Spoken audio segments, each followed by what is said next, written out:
पहले ब्लैकमेल हुए ना अब होंगे, एहतसाब का अमल जारी रहेगा।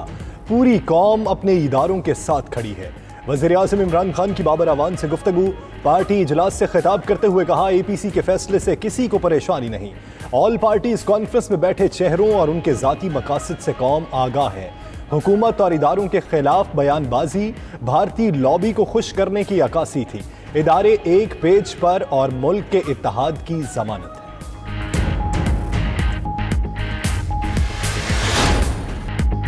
ऑपोजिशन इत्तेहाद ने वज़ीर-ए-आज़म इमरान खान से इस्तीफा मांग लिया। नया सियासी इत्तेहाद पाकिस्तान डेमोक्रेटिक मूवमेंट भी कायम। APC में हुकूमत के खात्मे के लिए तहरीक चलाने का ऐलान।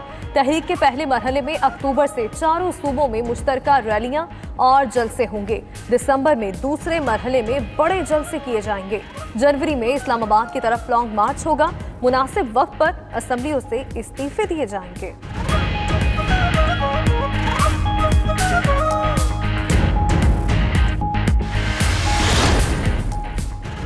नाअहल हुकूमत और इस निज़ाम से निजात हासिल करना अव्वलीन तरजीह है। नवाज शरीफ का अपोजिशन की APC से वीडियो लिंक पर खिताब। कहा, मईशत तबाही से भी आगे जा चुकी। महंगाई, गुर्बत और बेरोजगारी बढ़ गई। नैब बदबूदार हो चुका।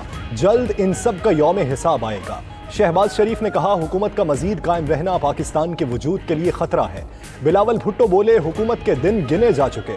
एहतजाज और तहरीक अदम एतमाद समेत तमाम जमहूरी ऑप्शंस इस्तेमाल करेंगे।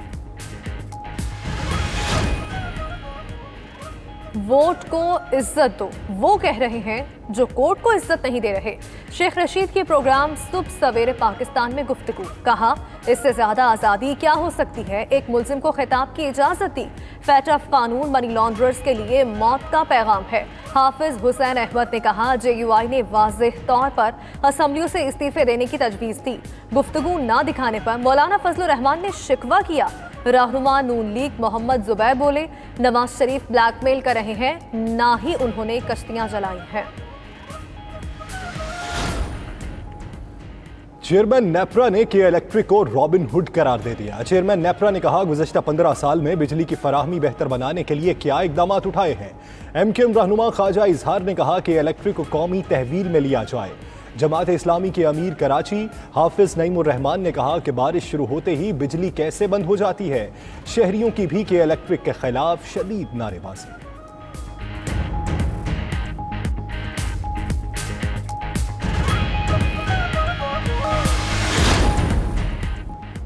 Money laundering case. Lahore high court ने शहबाज शरीफ की अबूरी जमानत में कल तक तौसी कर दी।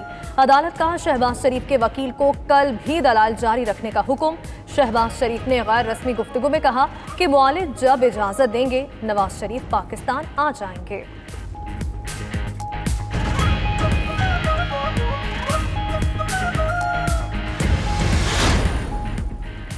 इस्लामाबाद में बढ़ते जराइम और जमीनों पर कब्जे का केस। इस्लामाबाद हाईकोर्ट का मुशीर दाखिला शहजाद अकबर को 3 हफ्तों में रिपोर्ट जमा कराने का हुक्म।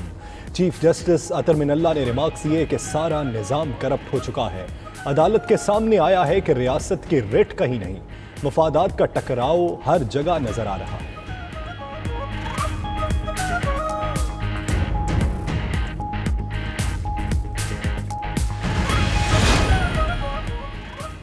सुप्रीम कोर्ट ने अमेरिका और बरतानिया के साथ मुल्जिमान के तबादलों के मुआहिदों की तफसीलात मांग ली। अमेरिका से कितने मुल्जिमान पाकिस्तान लाए गए और कितने हवाले किए गए, बरतानिया से कितने मुल्जिमान पाकिस्तान लाए गए, रिकॉर्ड पेश करने का हुक्म। जस्टिस काजी अमीन ने तलहा हारून केस में रिमार्क्स दिए कि पाकिस्तान एक खुद मुख्तार रियासत है, ऐसे कैसे अपना शहरी किसी को दे दें।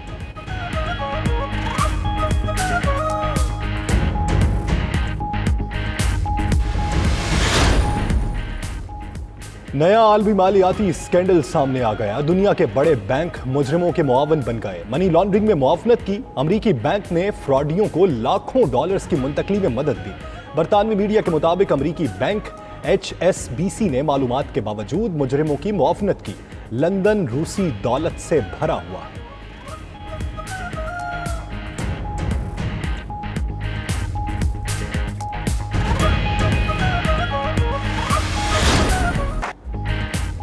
इटालियन ओपन खवातीन के मुकाबलों में रोमानिया की सिमोना हालेप फाइनल में पहुंच गईं। सेमीफाइनल में हालिफ ने स्पेन की गाबान मगरोजा को शिकस्त दी। मर्दों के इवेंट में सर्बिया के नोवाक जोकोविच और अर्जेंटाइन के डिएगो श्वार्ट्जमैन टाइटल के लिए आमने सामने होंगे।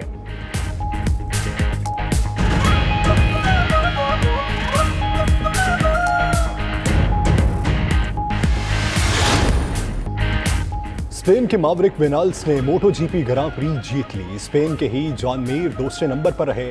रेस में मोटरसाइकिलिस्ट आपस में टकराने के बायस हादसे का शिकार भी हुए।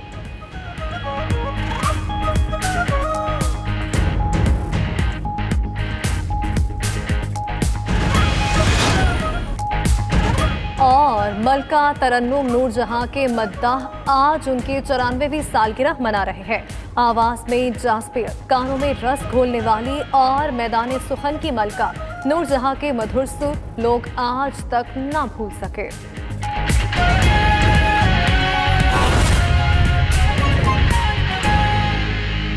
महकमा खुराक की गफलत के बायस सरकारी खजाने को करोड़ों रुपए का नुकसान। दादू में शाह पंजू सेंटर में गंदम की हजारों बोरियां खुले आसमान तले खराब होने लगी। खरीदारी मरकज में पड़ी गंदम की 15,000 बोरियां पड़े खराब हो गई। गंदम की मालियत 75 करोड़ रुपए है। इसी पर बात करेंगे। इमदाद खुश्क हमारे साथ हैं। इमदाद, कहिएगा, एक जानिब सिंध के वासियों को रोटी नहीं मिल रही, दूसरी जानिब गंदम की ये ढेरों बोरियां खराब हो रही हैं। जी बिल्कुल, देखें, ये दादू में टोटल 37 जो सेंटर है, जिसमें से ये जो शाह पंजो जो सेंटर है जिसमें 15,000 से जायद जो बोरियां हैं वो ख़राब हो रही हैं। ये खुले आसमान के तले ये गंदम की बोरियां जो हालिया बारिशों की वजह से ये ख़राब हुई हैं। दूसरी जम से मैं आपको वाज़ह करूं कि इसकी जो टोटल जो लागत जो है इसकी बोरियां की जो टोटल है 75 करोड़ से जायद इसकी टोटल कीमत है। और जब हमारी बात हुई है यहाँ महकमा फूड के ऑफिसर से, डिस्ट्रिक्ट ऑफिसर, उसका कहना है कि हमने काफ़ी मरतबा वजीर को भी हमने लेटर लिखे और महकमा खुराक के जो है डिप्टी डायरेक्टर उसको भी लेटर लिखे हैं कि ये जो गंदम है यहाँ जो खुले आसमान के नीचे पड़ी हुई है और बारिश की वजह से ख़राब हो रही है उसको यहाँ से ले आ जाए, मगर वहाँ से अभी तक लेटर का कोई भी हमें जवाब नहीं मिला है। दूसरी जन से डिस्ट्रिक्ट ऑफिसर का ये भी कहना है कि ये जो गफलत है ये यहाँ का जो ठेकेदार है उसकी वजह से ये गफलत है। ठेकेदार ने इसको यहाँ से बोरियां जो है ट्रांसफर नहीं किए, इसको यहाँ से लेके जाना था मगर वो अभी तक यहाँ से नहीं उठाए, जिसकी वजह से दादू में टोटल 37 सेंटर है जिसमें से ये गंदम खराब हो रही है। मैं आपको वाज़ह करूँ, इन 37 सेंटरों में टोटल 5 लाख से जायद जो है ये बोरियां खराब हो रही है। दादू के मुख्तलिफ सेंटरों में जिसमें दादू की तहसील खैरपुर, नाथन शाह, मेहर, जोही और दादू में ये टोटल सेंटरों में ये गंदम पड़ी खराब हो रही है, मगर ना महकमा खुराक इसको गंदम की बोरियां को देखा जा रहा है, नहीं सिंध हुकूमत की तवज्जो है, जिसकी वजह से यहाँ की ये पड़ी जो गंदम है वो खराब हो रही है। जो इलाके में कीने आस पास के जो गाँव है गंदम के खराब होने की वजह से ये बदबू फैलने लगी है, जिससे इलाके में कीनों को भी शदीद मुश्किलात का सामना करना पड़ा है। जी ठीक है, इमदाद खुश्क आगाह करे थे आप दादू से, आपका शुक्रिया।